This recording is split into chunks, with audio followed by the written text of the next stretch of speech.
What's going on, everyone? It's Eman here from Eman's World of Geek, and welcome to the Eman Show. Where on this show, this is your weekly pop culture show where we talk about comics, games, TV shows, movies, and more. I am your host, Eman of the C-List Villains podcast. With me, my co-host, my C-List villain brother, C-List Villainous Red, and special guest today, my boy, Big Mike. What's going on, fellas? Yeah. What's happening? Thanks for having me. What the Go red Niners. Open.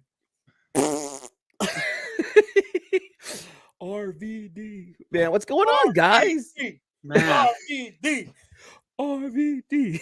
That's it. That's it. Like I was telling you, man, I'm dealing with a power outage, so I'm hoping PG&E gets up and fixes his back before the game time. You know, otherwise I'm gonna have to scat at and go sit in the car, listen on the radio.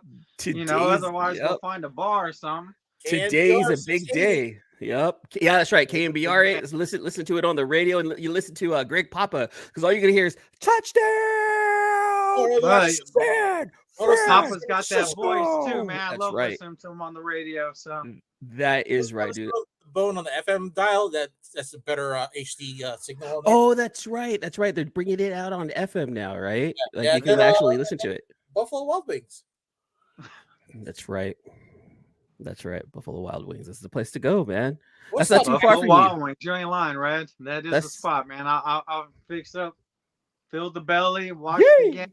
Oh yeah, you're dressed for the occasion. Definitely. You have your red tux on. Hey, but ain't nothing like your own house, man. Watching on there, making drinks. You ain't got to drive. It's storming out, So right next to your if I do go Buffalo, I got dialing down just a little, but it'll be a good time. Mm-hmm. See, I'm excited for today, man. I'm excited today. Look, San Francisco's got to go up against Seattle for a third time, and we all know it's difficult to beat a team 3 times in a row, but it's going to happen. We're going to be able to push through. I have faith in the Niners that we're going to be able to push through to the next round. This is going to be a great playoff run, and I'm glad that we have the tools that we have. Brock Purdy is that kid that you're just like, holy crap, where did this come from? And Mr. Irrelevant is the most relevant Mr. Irrelevant in all of NFL history, and I'm glad that we have him on the Niners. Yeah, my phone going off this morning. First thing, 4:45. It's my cousin sending me videos of the catch, and I'm like, all right, getting me pumped up. Some Dwight Clark goodness, you know what I'm saying? Yep. And I'm just like, everyone's psyched. Everyone's ready for this game, man. And we're getting pounded with rain to California just last night, just a few hours ago. We're getting pounded by some rain. Hopefully things clear up at least just in time for the game, so that way the Niners and the Seahawks, the Niners have a good game. Forget the Seahawks. I don't want them. It's gonna be a run game, no matter what.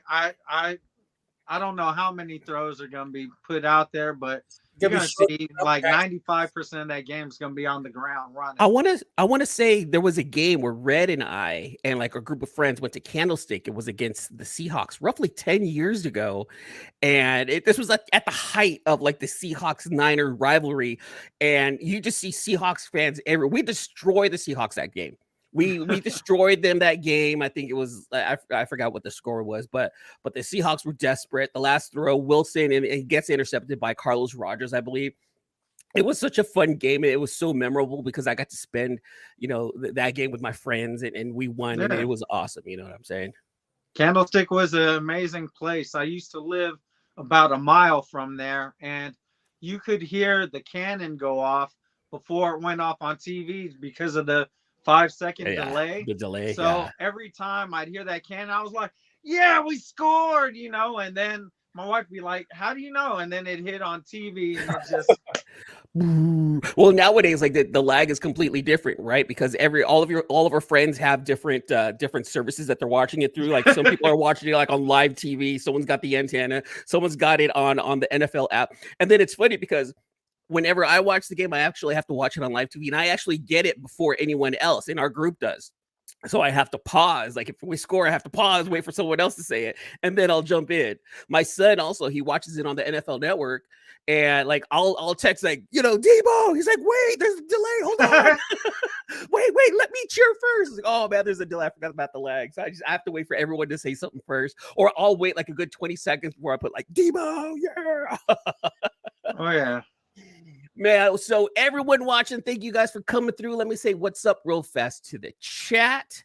Look, MH, yay! My boy Mike is in that. Look, I have another Mike in the house. Dude, what's going on? Ashton in the house. What's up, E-Man? I love it when people come in. So our show, see, we're always losing red. So on today's show, let me go ahead and give you guys a little rundown. We're gonna go ahead and talk about what we're gonna watch this weekend, other than football for a lot of us.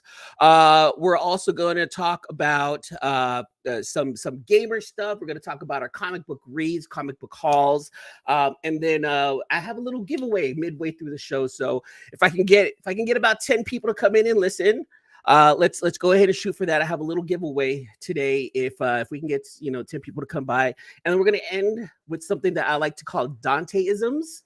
And it revolves around my stepson and his beautiful mind and all the things that he asks. And it's one of those things where I want to ask everyone who's watching questions that come up in his head. And a lot of them are super intriguing. I can't wait for everyone to listen to that right there.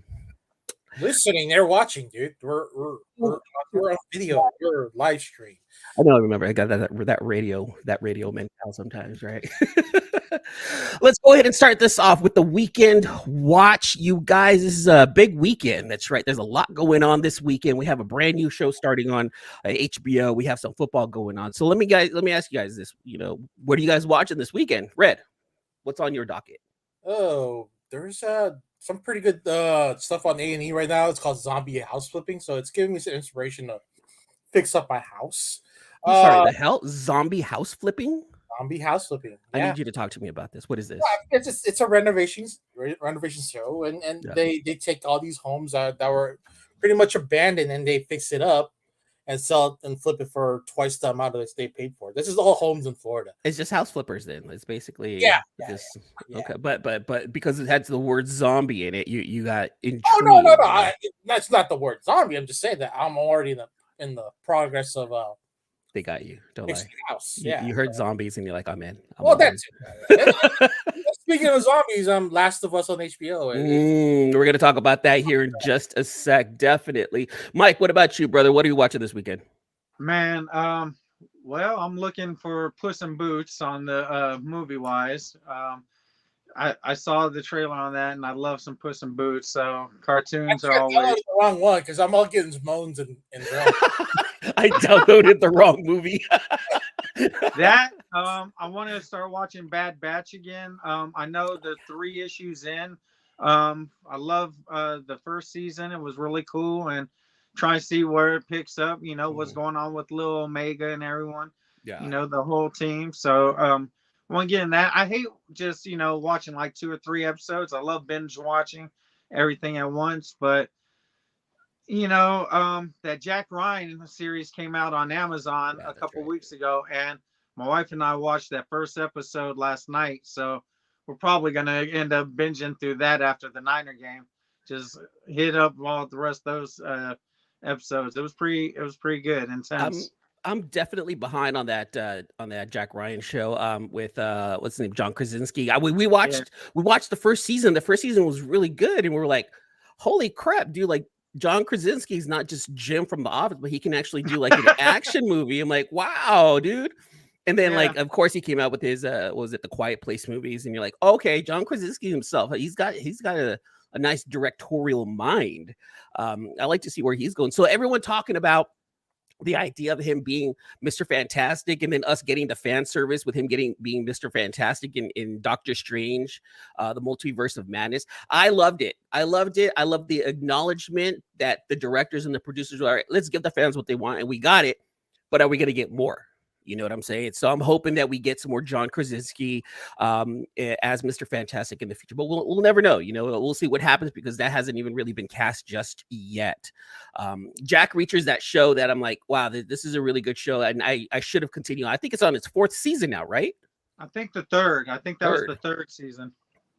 Gotta watch that. And then Red brought up The Last of Us. I cannot wait for that one.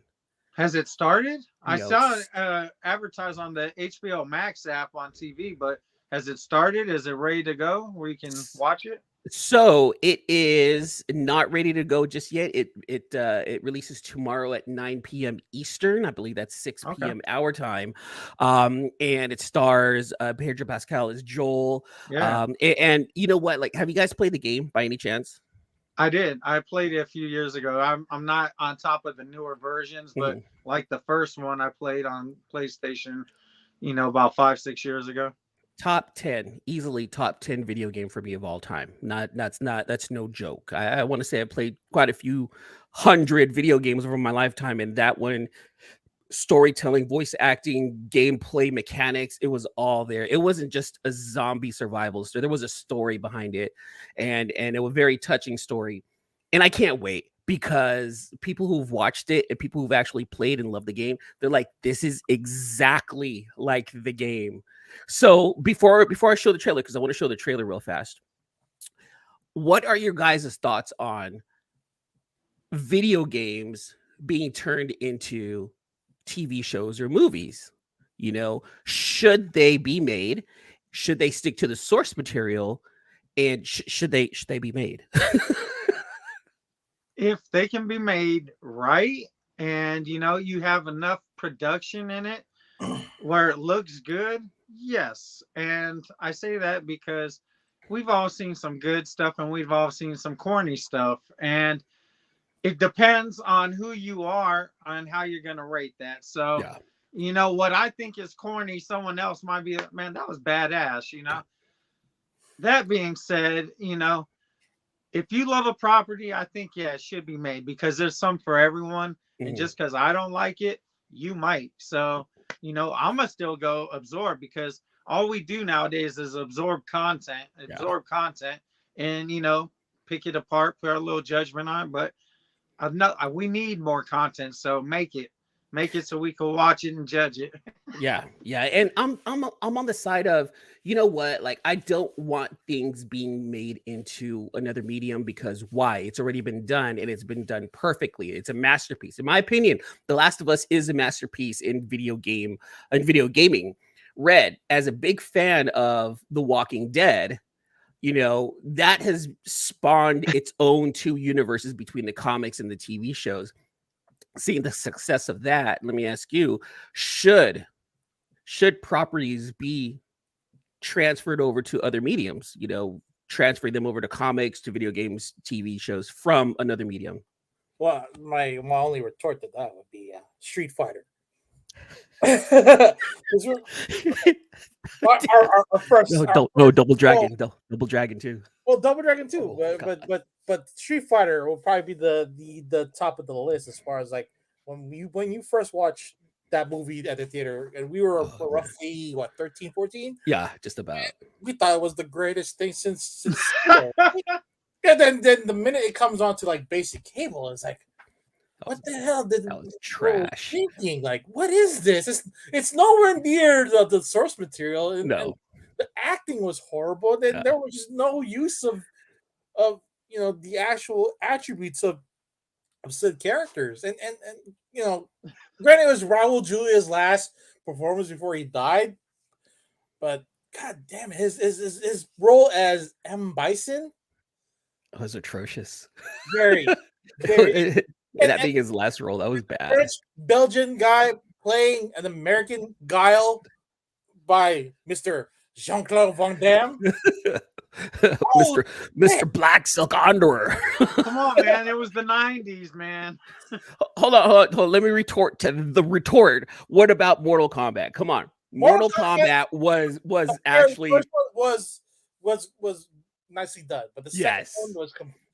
That one is trash. That one's on the level of. To go back to your question, is for like,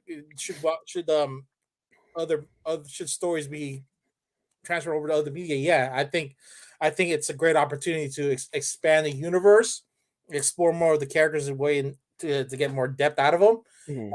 But it has to be tastefully done, and you just don't want to put out stuff out there that people will consume, but you're leaving yourself to be ridiculed for years to come, just like Street Fighter is being ridiculed this decade. But Red, everyone starts somewhere. Talk to Jennifer Aniston in that Leprechaun role, man. Oh, You know what I'm that's right. saying? Yeah, yeah. No, Everyone you're right. starts somewhere, man. Now, I mean, I get you because, like, I love Prince of Persia on PlayStation, and when Jake Gyllenhaal came out in that movie, man, I was like, oh man, come on, man, come You on. know I what mean, though? it was a Michael Bay production, and I'm like, come Don't on, get me man. started on Michael Bay.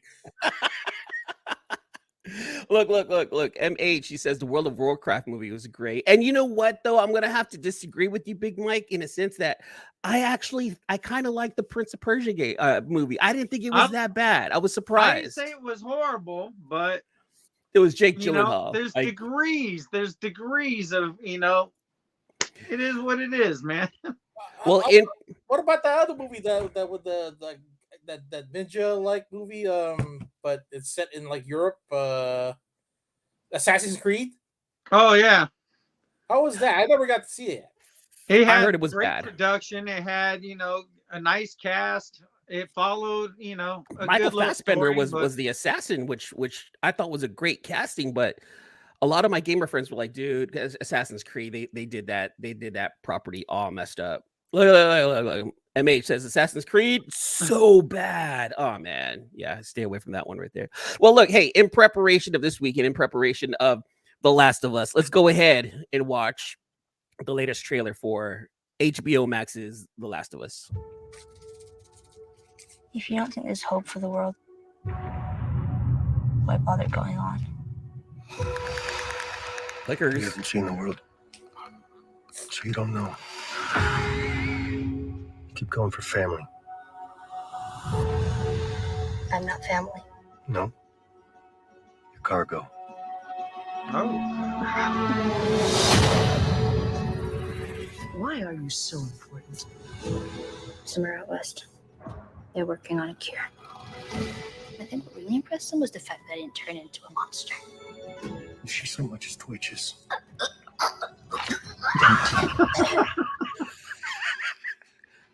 Yeah, okay. Maybe that was a bad idea.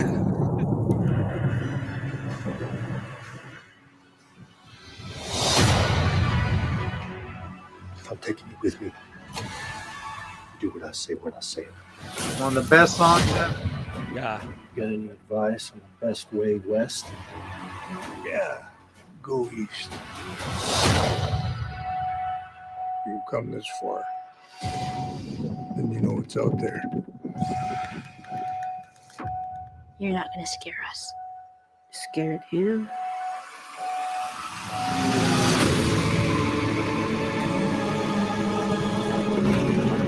You have a greater purpose than any of us could have ever imagined.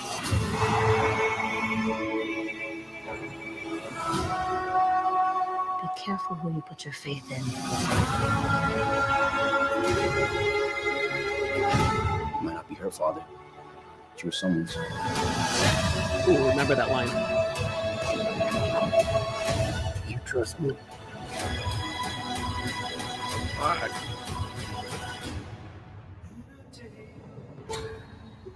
Ooh.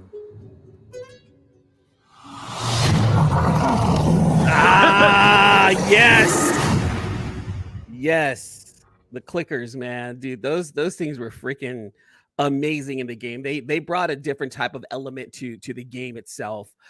It wasn't just zombies, but there was a lot more at stake, and especially revolved around Ellie. So I'm at first I was like, oh shit, dude, don't touch this game.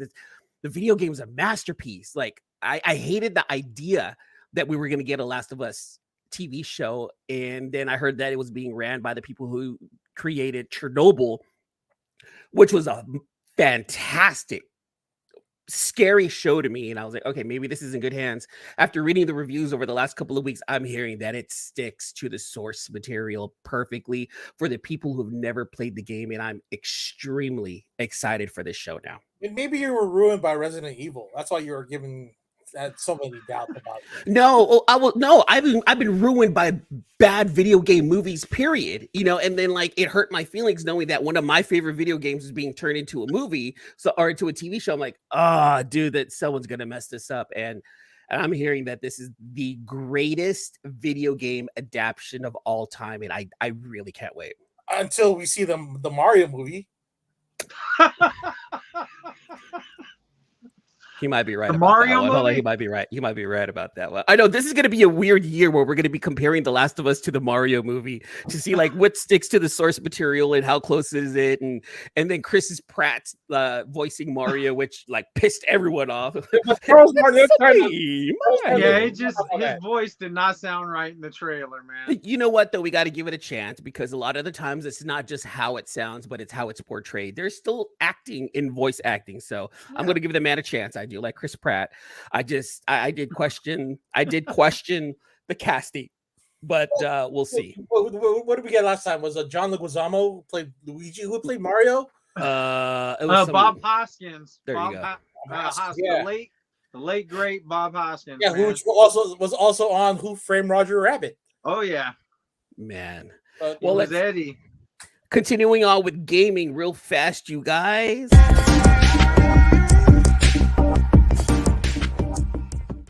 So there is this company out there called Nyxi Gaming, and they recently released a brand new game controller for the Switch. Now, either one of you guys have a Switch? No. No. Either one of you guys ever played with the GameCube? Back in the day, a little. Yeah, yes. In my opinion, to this day, the GameCube controller is probably the best controller of all time. Are you sure? I'm saying Nintendo 64. No. It felt weird holding it.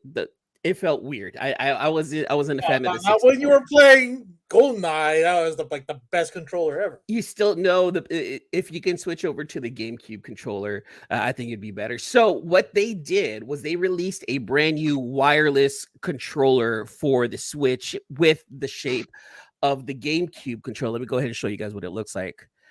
On the left, you have the original Nintendo GameCube controller, and in my opinion, that was just the best feeling controller out there. Now, Nyxi Gaming, they went ahead and released the Wizard, which is retailing for $70. Check this out. The Wizard utilizes an ergonomic design adaptable to genres across Switch's offerings. To best accommodate a player's desired gameplay experience, the Wizard features replaceable joysticks, as well as a turbo and mapping options. This is according to hypebeast.com. See, the cool thing about that is you can now map your buttons, which is something that you can't really do with the standard controllers. So whenever you get a gaming system, the controllers are there. The buttons are there. You cannot change them. You can't switch them. That's what it is. And they gave the option for gamers to be able to switch the buttons to whatever configuration they want it to be. So that's a big thing right there. It's actually kind of the norm. But $70 for a controller, that's to the basic. Sorry, but you never pressed pause and went up to configure your buttons a different way? You can, but this gives you the option to actually configure the button itself, and then on top of that, you can set like the sensitivity on stuff like that. Yeah, you can go into the menu and change the layout, but this one actually lets you change the actual button configuration, which to a lot of people that matters a little bit more. To the gamers, they that way they can go in and they can switch it up so that way they, it works best for them. My opinion. It seems more affordable. I mean, the NES Advantage was around the same price. Right. But see, then you compare that to what a lot of the pros use. Let me show you this. This is nuts. A lot of the pros use the professional one. Yeah, professional ones. These are SCUF controllers.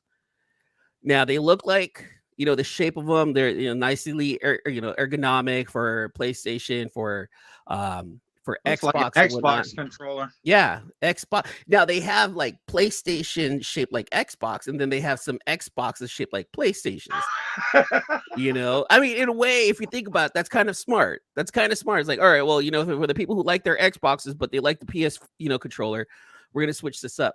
What's a trip about these fucking controllers? Let me bring this up. Where is it?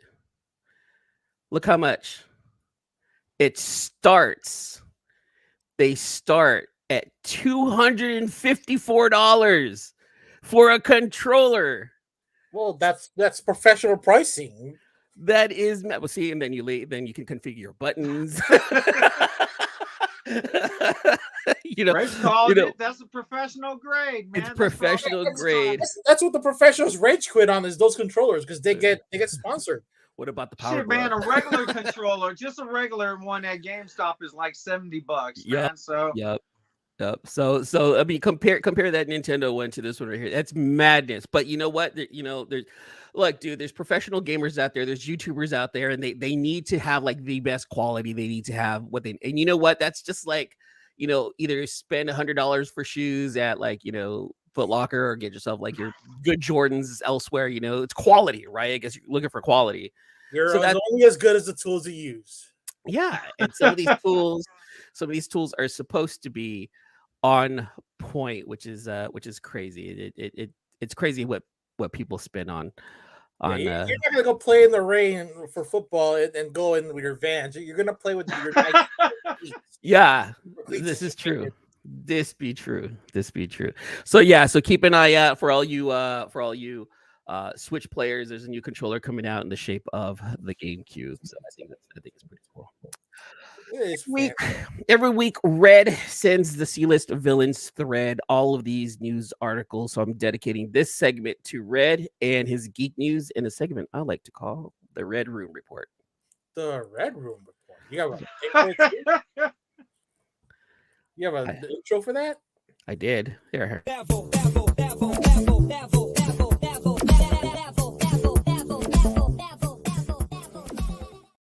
Red.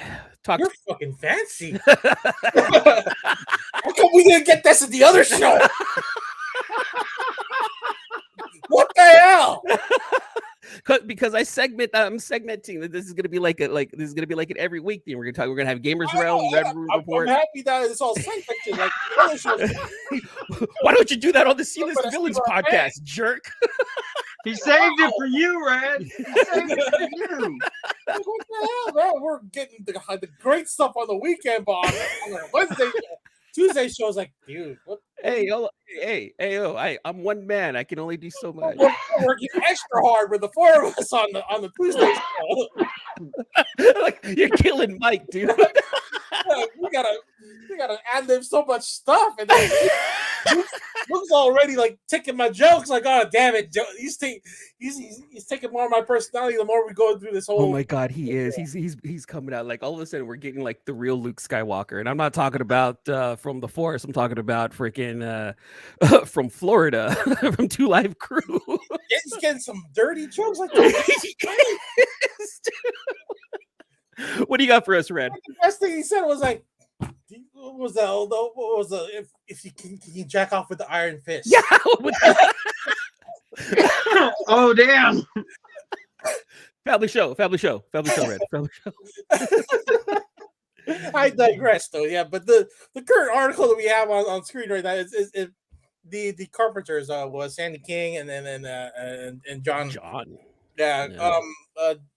They started their own comic book company years ago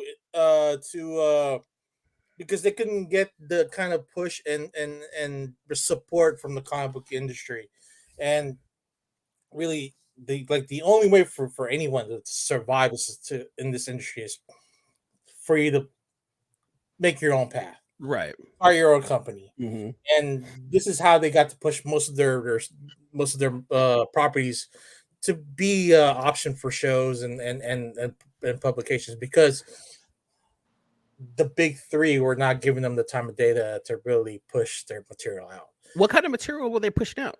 Mostly horror. Horror. So we're looking at, let's see if I can get here. Let's see. Hold on. So what you're saying is like all the big companies are like, no, we don't want your stuff. However, she's got the Carpenter name attached to her, and John Carpenter actually had, I think, like the Hellraiser comic book come out on Death or Dark Horse not too long ago, but quite some time ago. So you're saying that no one was like, all right, we'll continue on with this, and so she went ahead and created her own comic book company. It's like, why aren't you like helping us out, sort of like getting our name out there, like it's sometimes it's just not the publisher's I guess their idea or the way the brand wants to be portrayed as. And so then you got to create your own brand in order for you to push your brand, right? Gotcha. Did they list any of the titles that they've put out? Because I'm unfamiliar with any Carpenter titles, or in, like, even Word. Like when you go into the comic shop, like no one's talking about their comics. So is there something that right now we have Tales for Halloween Night and the John Carpenter's Tales of Science Fiction, and you got the Storm Kids, and then there's a few things that they're doing with for the kids brands, which is Fetch and Dark and Twisted.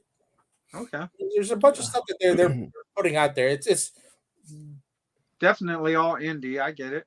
Yeah. It's funny. This is like super indie. However, there's a really huge name tied to it. So I'm like, it almost sounded like they struggled at first. And I read a little bit of the article where King Carpenter, she said that, it was difficult to start your own company. It's difficult to start your own comic book company. They had to raise $50,000. Now, look, hold on. I understand everyone's got to raise their money for their projects and whatnot, but I'm here like, you have to raise money. Like your husband's name is John Carpenter. Like you have to raise $50,000. Like, but you know what? I get it. I guess use other people's money rather than yours, right? I think that's the way to do it. Thing. No one wants to take out their own bank, Yeah. I've never heard of this comic book company until you sent it to me, and then you're telling me. I read the article. They've been around for 10 years. That's so. I'm wondering if any of our horror comic fans listening or watching know about this company, because I've rarely seen John Carpenter or his wife's books out anywhere. I think they're mostly just graphic novels. They're not single issue comics like we usually buy. So let's ask the LCS to see if they carry it. You know what? Just for the just to support indies, yeah, it's probably a good idea to ask around, see what goes on and whatnot. Well, like I love horror. My wife loves horror comics, and so I try and get a lot of horror stuff when I see it. I got George Romero's Rise that came out earlier last year. It was great. It was like a prequel to his father's movie, Night of the Living Dead. You know what I'm saying? So I'd love to check out John Carpenter's, man. I love The Thing. That was one of the great sci-fi movies growing up for me, man. Just watching that. Halloween, everyone loves some Michael Myers. So I'd love to see what their writing chops are, what they're putting out publishing wise as far as horror. See what happens. You know what? Why don't you go ahead and do it? I'll bring you back on the show, Mike. If you can find any of those horror books, let us know. Let us know what you think. Yeah, man. So, Rick and Morty fans, let me show you a horror book that one of our friends had written just to see what's out there. and he's already crowdfunding for that book, and we're looking at here. Well, you guys, I know you both love some Peach Momoko, and you look at her art that's non-Marvel, and it's like mostly horror based, crazy horror-esque art, man. Yeah, that's true. That is true. Well, she's got like that. It's still kind of cute though. Like it's yeah. But it's dope. It sucks you in with these images. Yeah, that's true. That's true. Because her Demon Days was cute horror. Yeah, it's cute. Boo! I'm gonna get you. It was cute. We were talking about our boy from Brandon Ingram from Dismay Comics. Shout out, Brandon. So he wrote a horror book here. If I can get it to work, because my PDF is not working. Man, it looks like Red got like the inside scoop. He's got like the actual PDF, and he's got like back end sketches. Oh, dude, the art's pretty dope. I'm digging that. Dope. It's I think it's oil or whatever it is. It's part of his Dismay Comics Avenue. This is all broken up into little stories.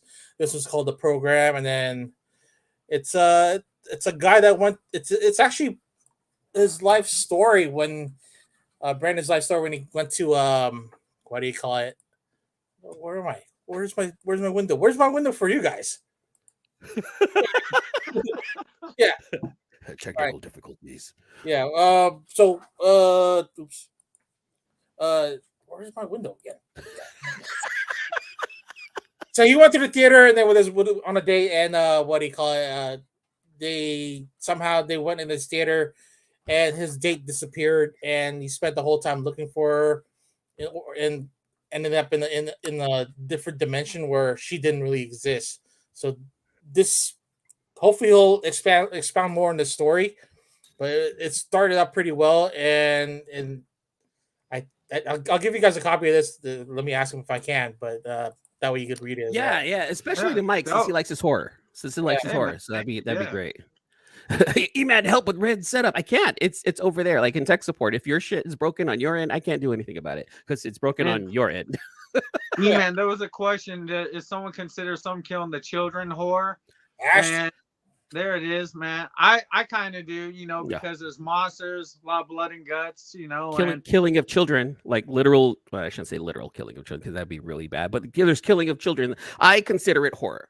So anytime I bring up James Tynan's writing and how diverse he is, he's got fantasy, he's got action, he's got conspiracy theories, and I put something is killing the children in the horror genre. It might be cute horror to all the real horror fans out there, but it's still horror nonetheless, in my opinion.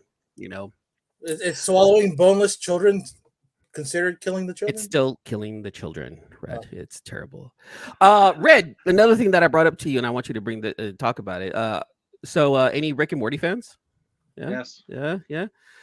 Justin Roiland, he is our city mate to Red and I, since we're both from the Manteca area here in California. And unfortunately for Mr. Roiland here, he's kind of in trouble, yeah? He's facing some felony domestic violence charges. This is insane, from a 2020 incident where he's charged with one felony count of domestic battery with corporal injury and one felony count of false imprisonment by menace, violence, fraud, and or deceit. This dude, more serious than it is. I think he probably bruised her, but not on purpose. Look, I'm not gonna victim shame whatsoever, but he must have done some crazy shit to be in this kind of trouble, man. I don't know. It was crazy that he'd be off of Rick and Morty by now, even though he's a creator. And you know what? I do enjoy me some Rick and Morty, but after this right here, it's kind of like, are they going to lose fans because of this? No. I mean, possibly. No, probably actually. Yeah. Personally, I feel it doesn't really matter what happens in the Rick and Morty, as long as he creates. But I think I'm assuming this is what happens. He just panicked because of the onset of the pandemic.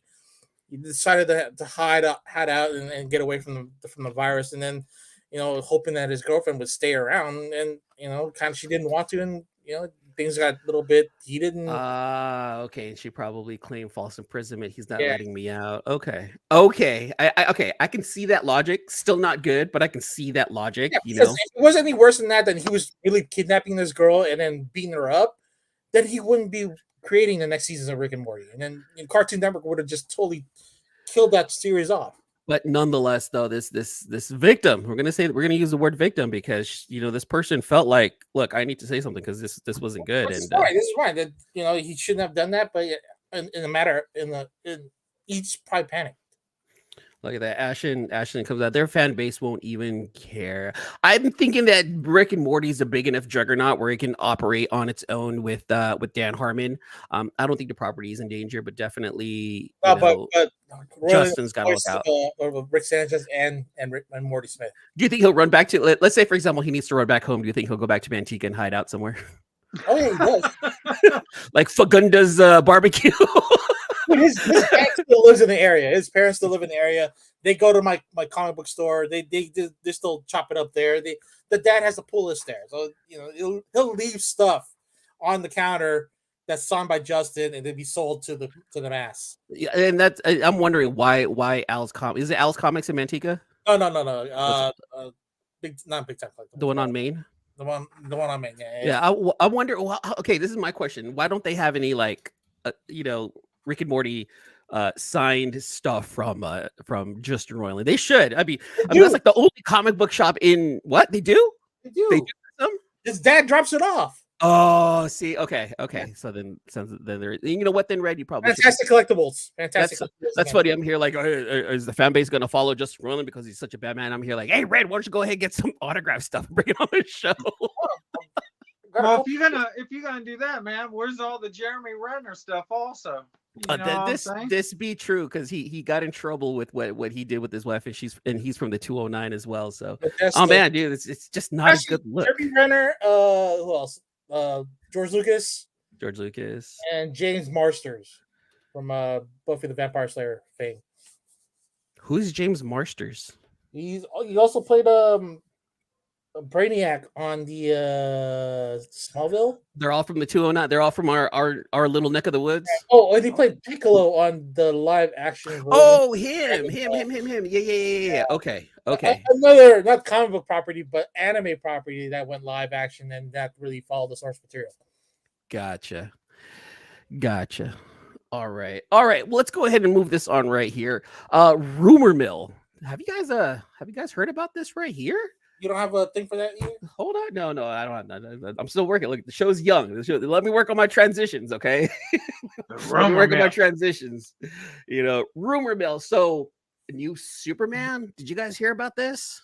I've seen most of it. So, let me bring up this article right here because, this is one of those things where it's like someone shot themselves right in the foot. And they went ahead and even tagged James Gunn. And so rumor has it that there was a Superman casted by this tweet right here from a Superfilm News. Jacob Elordi is rumored to be at James Gunn's Superman for the DCU. Thoughts? And then James Gunn, to my understanding, no one's been cast as Superman yet. Let me finish the script before we start talking about this. So like Eric Bana. When people go in and start, spreading rumors and actually tagging the director on, I got this idea from one of the chats that I'm in, and I'm like, wait a minute, dude, like, come on, like, gather your news first before you start posting and then tagging people, like, why? I don't even. And then let's assume. Who's this young kid, Jacob Elordi? He does not look like my Superman. He doesn't look like a Superman that I'd go for. Yeah, I don't even think he'd go. I don't even think he can pass as a Jonathan. I thought Tyler Hoechlin wasn't, Superman material, but he worked out pretty well. What do you guys think, Mike? Let's assume that this is true. What do you think of this casting? If let's assume fan casting. Look at Mike. He's like, oh, who's that? Want me to make it bigger? Let me make it a little bit bigger. A little bigger, but right. I mean, I put it like this, and I always say this. In DC, there was 52 universes as far as I was growing up, so now that they're turning movies and TV shows, until they hit, the 51st actor to play Superman, I'm not worried. He could be Superman, I'm okay. Not necessarily who I see as the chiseled Man of Steel. Yeah. And it's hard after a Henry Cavill, Bill or Cavill. It's hard, man. That man, he embodied the role like, a couple others, man. Yeah. And so I hope if it's true, I hope he can pull it off and give a good performance, and then I'll judge him. But, like I said, it's not my Superman yet, man. Gotcha. I still prefer Brandon Routh and Tom Welling. That's not the worst Superman. I don't want to say Brandon Routh was the worst, but it was kind of weird. Or like Christopher Reeves and then Henry Cavill was. Kevin Spacey as Lex Luthor. That was a bad casting right there for Lex Luthor. So was Brandon Routh. Well, Brandon Routh is perfect. No, I don't think he's perfect. I wouldn't say that. Hitting his eye. I mean, that whole movie was so bad, man. The guy who directed it also directed the first two X-Men. Yes, I know who directed. Brian Michael Singer, right? Yeah, Brian Singer. Yeah. Man, and believe me, I'm thankful he brought X-Men to our universe also. But we can nitpick that one also as far as X-Men fans. But Ashton, Superman, let's see what they do. And it's all about story too. What are they gonna give us, man? You could put any man in a Superman costume, will he embody it? We'll see. I mean, I just recently saw pics of Nicolas Cage, That was you know, terrible. in a He Superman outfit that they yeah, were.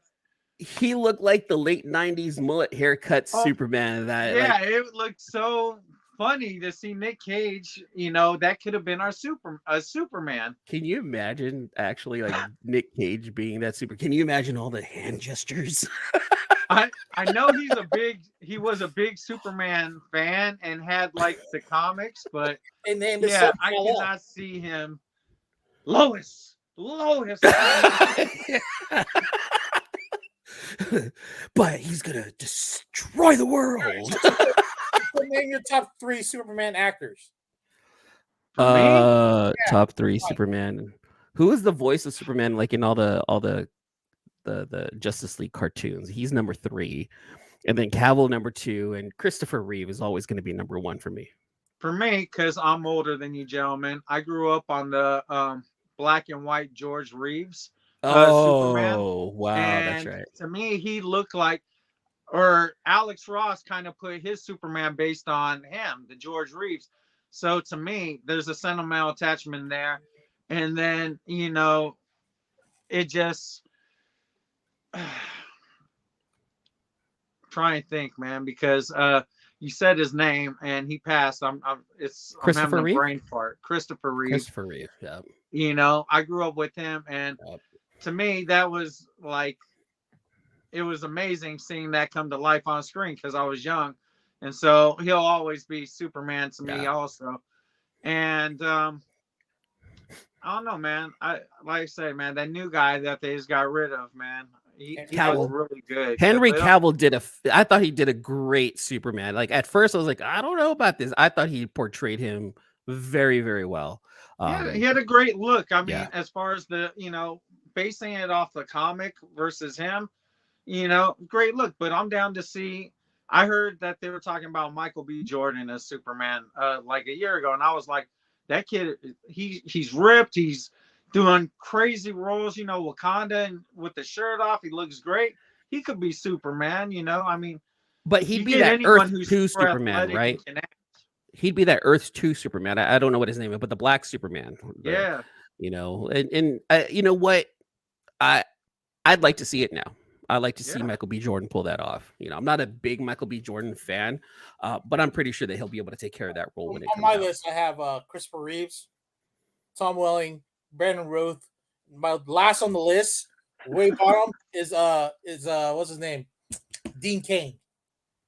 Oh, okay. But wait, hold on. What? Henry Cavill is not even on this list? Henry Cavill's a 4 for me. How can you call Tom Welling Superman when he didn't fly? He flew in the very last episode. We're talking about Smallville when he was finding out about his superpowers. I think he'd be the first. Really, he's probably the best Clark Kent, I would say. I know nothing, Johnson. I watched it. I didn't, you know, it was just hard, man, because you wanted to see that full body Superman and powers, but every week he was learning a new ability or how to deal with life. So I was like, come on, man, just fly. Just fly. Take a leap. They went with the no tights, no flights rule. No tights, no flights. Gotcha. All right, so let's go ahead and look. Weekend's here. Comic book day came. What did we get? Right here.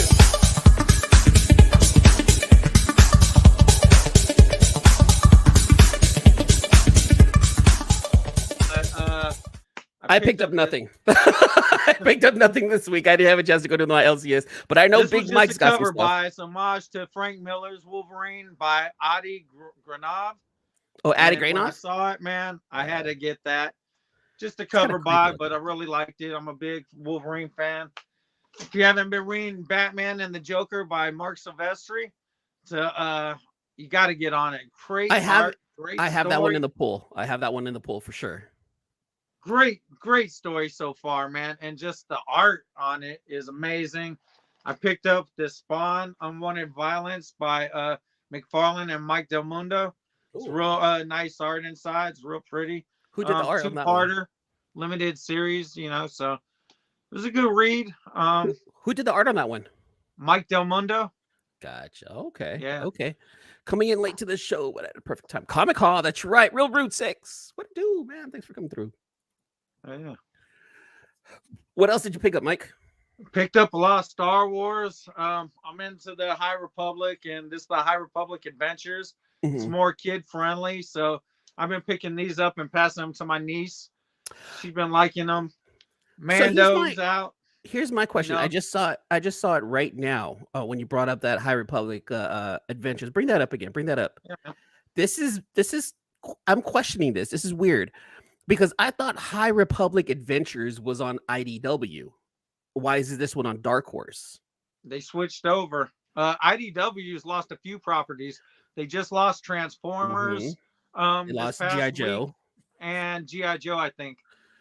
And they lost the Star Wars rights too. What's going on at IDW, man? Like, I know that they're struggling, you know. Oh, shit. A lot of comic book companies are struggling. Like Aftershock, I heard went into bankruptcy. Yeah, kind of feel bad. Week. Yeah, no, like about a month ago, a little bit further back, you know. Yeah, they haven't paid a lot of their artists, and that really sucks because you know it's the holidays, and you know there was someone that worked at Aftershock that all of a sudden just one day she's like, all right, well, it's my last day. I'm like, oh, what's going on? What the hell? Oh, I'm hoping they're moving on to bigger and better things. And I'm putting two and two together, like hindsight's 2020, right? I'm like, oh, okay, they probably didn't pay you either, man. It sucks. I wanted to ask you this too, Mike. Honestly, you are, between you and my friend Cole, you two are the only Bad Idea followers that I know. How is Bad Idea Volume 2? Let's be honest. How is the read? How's the art? Is the quality still there? And are they still gimmicky? I've been doing this thing called the Bad Idea Fan Cup because they said they're going to be releasing 15 titles over 15 weeks or however amount of titles over 15 weeks. And so I've been participating in that, acting like a fool, pouring myself out for Bad Idea, you know. But as far as the comics go, I like independent stuff. It's a different mindset read, you know, because it's not just the superhero genre. So like initially with Bad Idea, the first run, I got a pirate story. I got some time travelers going back to battle dinosaurs for oil rights, you know, with tankers. I got a story about a rock. You know, it was really a couple cool different stories, man. I loved ENIAC. That's what set it off, about this super powerful computer that was watching everyone. And so they were trying to destroy the computer, but you know, computer had sights on them every which way. So that was Whopper. It was Whopper from War Games with Matthew Broderick. But that totally reminded me of Whopper from. I was like, oh, I know, I've read this story, and then and then it was one of those things where I already kind of predicted the future and knew everyone's name. Like it was like straight up AI. Like it was a trip. I'll tell you what I love about Bad Idea is the art. Every book, man, the art is, you know, a new set of different artists. Really good. One of my favorites was Werewolf, came out by Bad Idea. Initially, they said it as you send in one of the first button pins if you were able to get one for a couple different books. So I sent one in, I got it. Then they just released it as a secondary book, but just really good art, man. Cool stories. I love Marvel and DC. I grew up with that set of heroes, but I'm old, and every time I pick up the book, it seems like a recycled story in some sense. Gotcha. There's no originality in these stories, and so in that sense, I get frustrated because why am I buying these titles now? Mostly for cover art, you know, because none of these titles are sucking me in. They're not creating new characters. That's what she said. Yeah, they're sucking me in, Red. So I love like Boom Studios, man. I love all the independent comic places. And when I heard about Bad Idea last year, you know, I said, let me jump on it. And You were all over it. I remember at the Yeah, comic shop, you were and- telling me like, you need to jump on this. I need someone else to jump on this with me. And I picked up some of the books. Some of them are really cool. Like my favorite book is on the back of that Caligula's safe. Yeah. That $1 book that they had, and it was that one space story. It was just like revolving over and over again. Like they couldn't defeat what they were fighting, and they've gone through like 56 different iterations. I thought that book was fantastic. I even brought it up to Matt Kent last week when he was, because Matt Kent streams. Yeah. And he's been streaming his gaming. I didn't jump on it this morning, but he'd stream gaming, and then people were asking him questions about, his writing on Bad Idea. And he's like, you know what? That was just like a one and done. If people like it, I'll probably continue on with it. But if not, then, it's just kind of a one and done. And I was like, oh, that sucks. Because that was actually like my favorite thing. And I was more intrigued with that, The guy 12 who could go back in time like a couple of seconds or whatnot. Yeah. And then fix like, okay, we're going to attack it this way. We're going to attack it that way. And I can't figure this out. I thought that was really cool. So, what else have you read? Anything other than the Hall? Like what have you been like? Talk to me about your favorite read of the week. What's the one book that you really read this week and you're like, dude, this one right here. I mean, look, I'm not gonna lie, it's been some killing the children. Nemesis was really good. Oh man, I didn't pick that up. I picked up the Frank Quietly cover. Let me take my fingers off so you can see it a little better. Here, Nemesis, Mark Millar, great man. You know what I'm saying? It's a great read. He brings back his character, and this dude's an asshole. Yeah, he is. It is really good. The second read, man, I love this. Some killing the children, man. It just Erica. Oh, Slaughter, number 28 is out. I got to read that. Yeah. Okay. Let me just ask you this, and don't spoil it. Other than this, Erica and Cutter, do they finally fight, or are we waiting? Not a fight yet, but okay, yeah, but it's coming. No, they get in the same room together, and a line is drawn in the sand. Let me just say that, and now the game begins. Oh, okay. Honestly, because it's kind of dragged, but it's dragged enough for me to pay attention. I'm like, okay, what's happening? Because I just want to see that now. I don't know why. I don't know what it is. I love Erica so much. But Cutter, she has my attention. Sorry, this one's had my attention. Cutter, man. It's a beautiful cover, man. That one's dope. Yeah. Did you see the Miko Suwayan cover for number 29? Oh yeah, that one's dope. Black and white with all that red.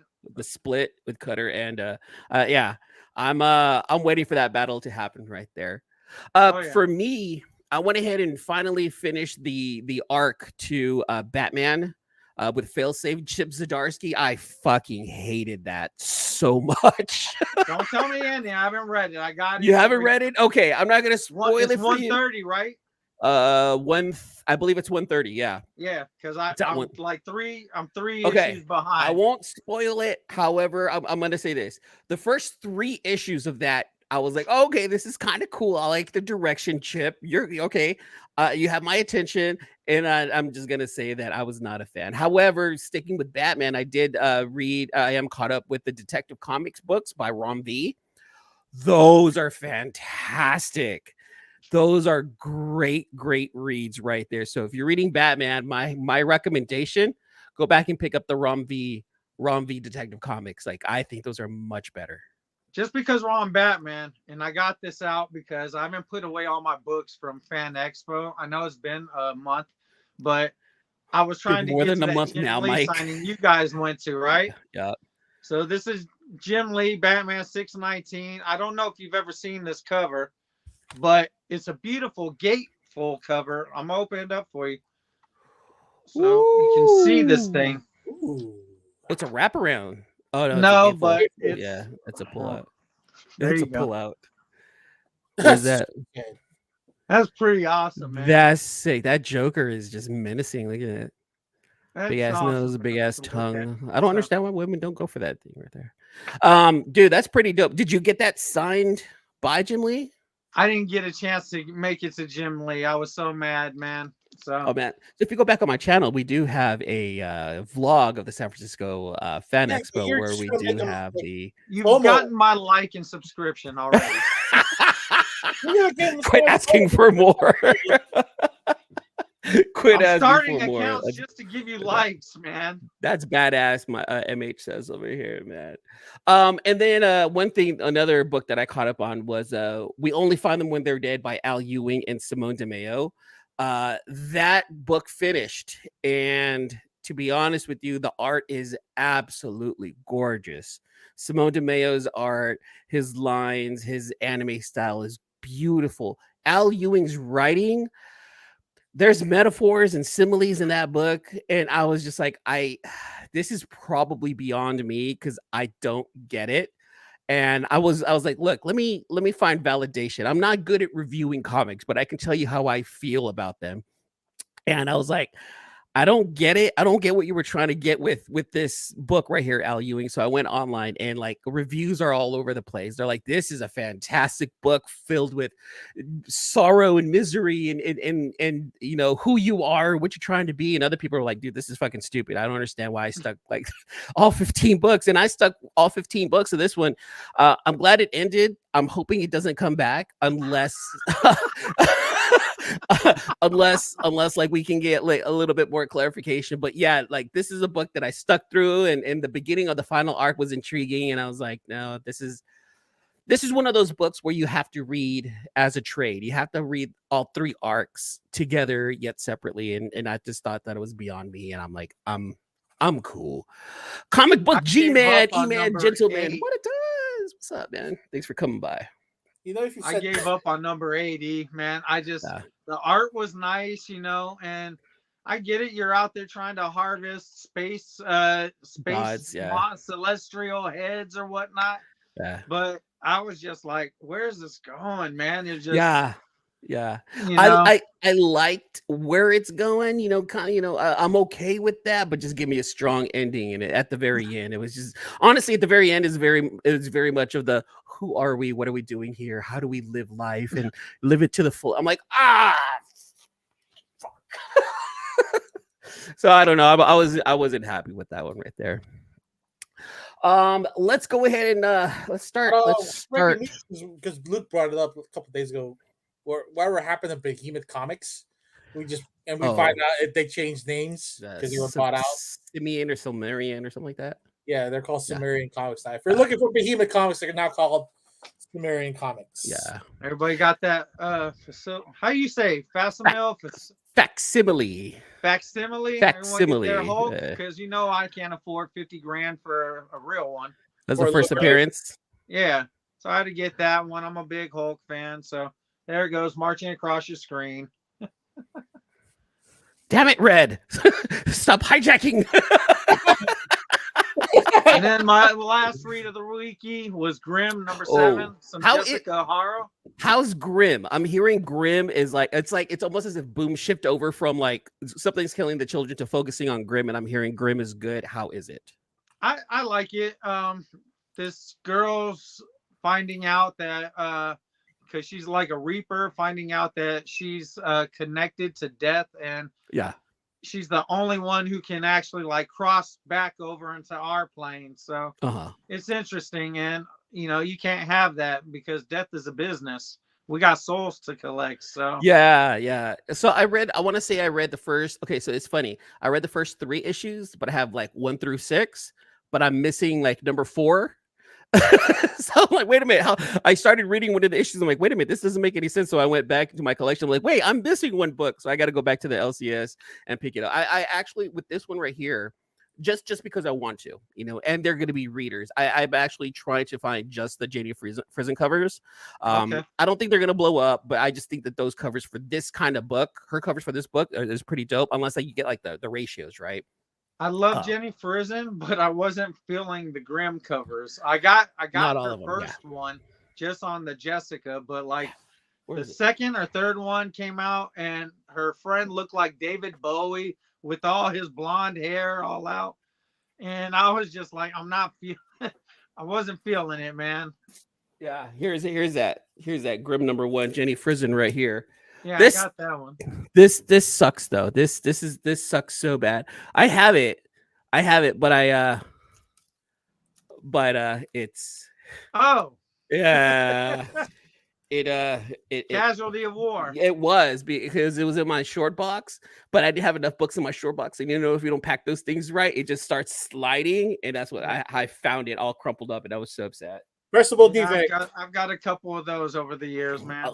I'm wondering if something like that could actually be pressed out, man. I'm wondering if I can just press that out and see if I can get it slabbed just for shits and giggles. From now on, man, use an old T-shirt, throw it in the box, just try and stuff it. Yep. Exactly. That's what we got to do. All right, you guys, we're coming to the end of the show right here, and I'd like to end every single one of my shows with something. Just want to raise a little bit of awareness of ADHD. My stepson Dante has ADHD, and you know what, man, it's gonna be okay. He's got such a way of thinking and such a way of coming up with information, is such a way of talking about certain topics. He needs to get them out. And a lot of the times Dante asks some of the most intriguing fucking questions out there that it's really hard to be like, all right, no, I need to talk to this. I need to bring this up to somebody. So I'm gonna finish this show off with a segment I like to call Danteisms.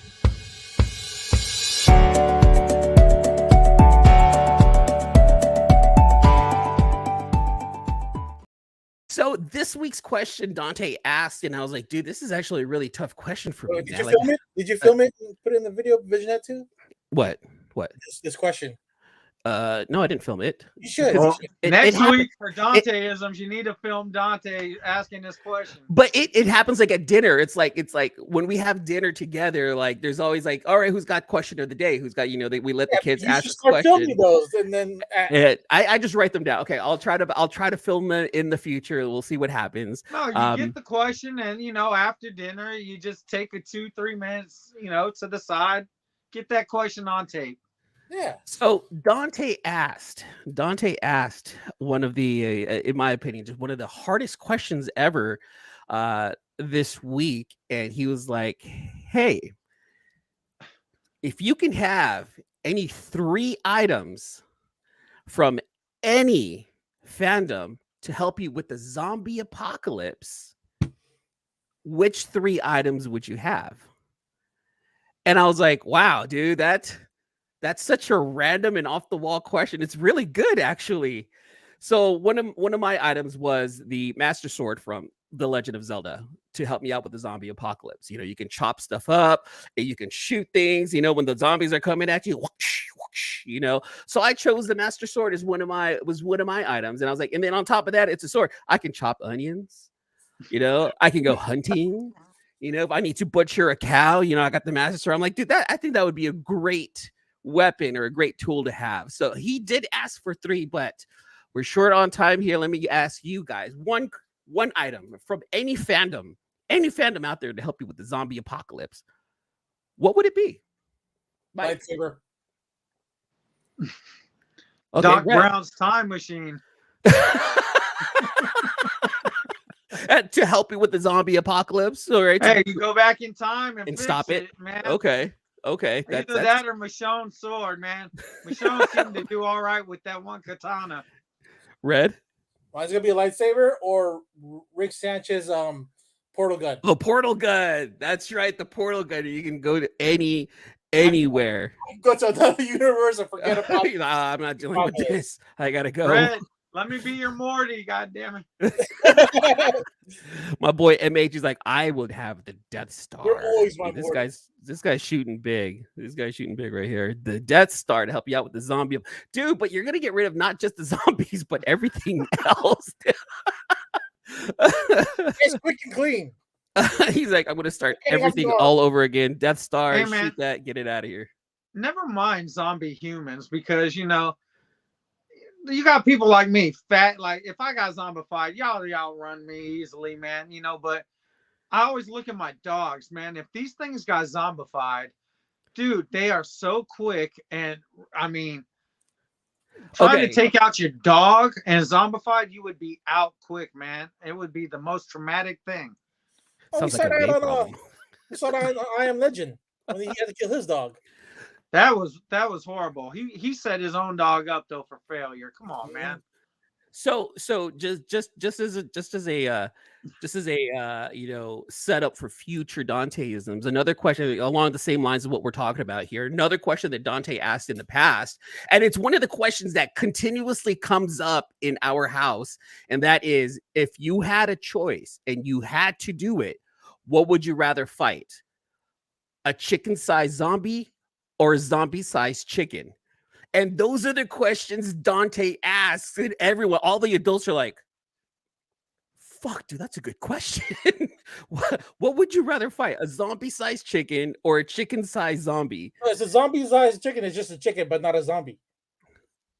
But they're zombies, though. But that was his thing. It was like, they're zombies. A zombie-sized chicken, and it's like you try to decipher that question. Well, you can go in this direction, and it could be this. No, but it could be that. But he just asks those questions, and then we start thinking about it. We're like, shit. Well, hold on. I would much rather fight a giant chicken because I think I'd have a chance. Did you ever see the Rocky movies? Him trying to fight, catch that little chicken. The roosters, they're quick. That's right. They are hella fast. At least with the big one, Red. If you had a lightsaber, you take his legs out and he drops. That's true. You know what I'm saying? Like seeing how the size of a bird is. Look at ostriches. Ostriches have known to kill humans. See, yeah. This is what Dante does to his adults in the household. He gets us to converse exactly like this. And that's why every show we're going to end with Danteisms, because we're going chickens and ostriches are pretty much velociraptors.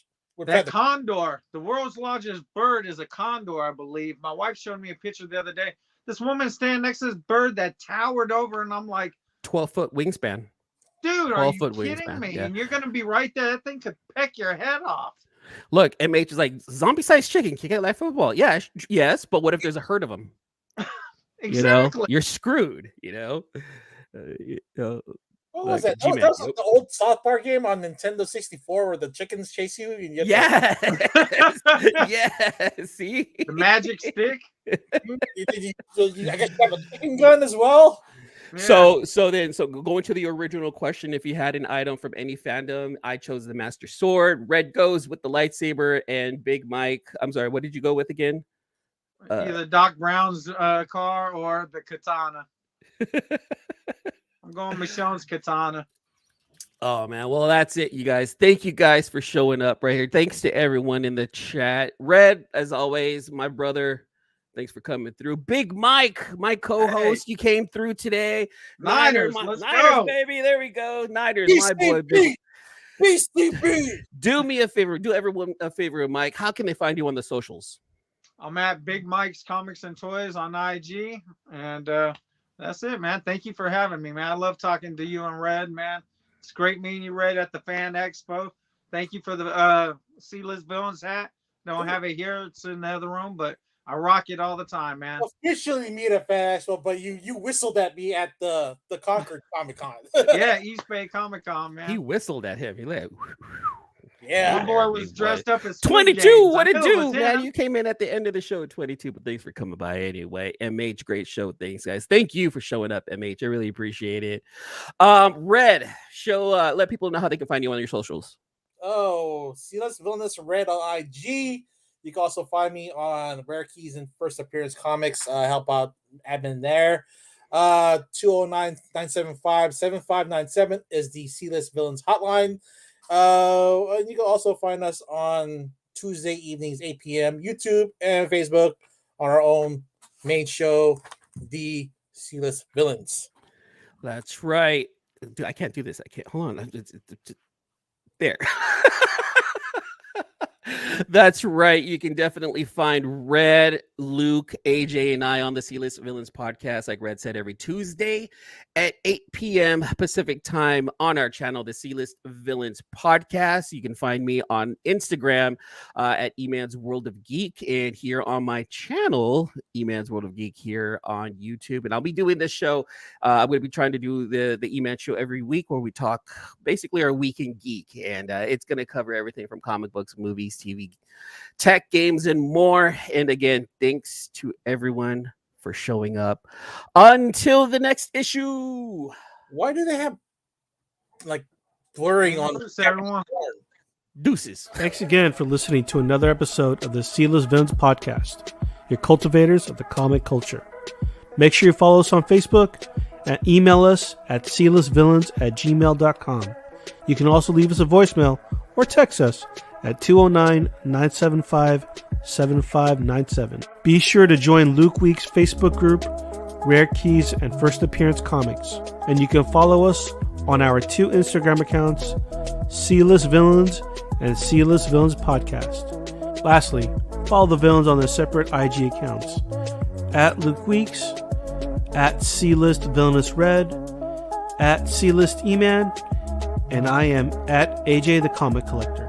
Thanks for listening, and we'll see you all next episode.